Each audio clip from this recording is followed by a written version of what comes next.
হঠাৎ করেই আপনার বাসায় মেহমান এলো, আর এই মেহমান আসার কারণে আপনার প্রচন্ড পরিমাণে মন খারাপ। এই মন খারাপের জন্য আপনার যে কি পরিমাণ ক্ষতি হতে পারে সেটা আপনি কখনোই কল্পনা করতে পারেন না। তাহলে শুনুন, মহান রাব্বুল আলামিন তিন ধরনের ঘরে যে কোনো সময় আযাব নাজিল করতে পারেন।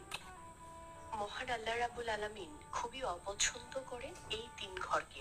এক, যে সকল ঘরে নারীদের আওয়াজ পুরুষের আওয়াজের চেয়ে উচ্চ হয়ে থাকে, ওই ঘরে 70,000 ফেরেশতা লানত পাঠাতে থাকে।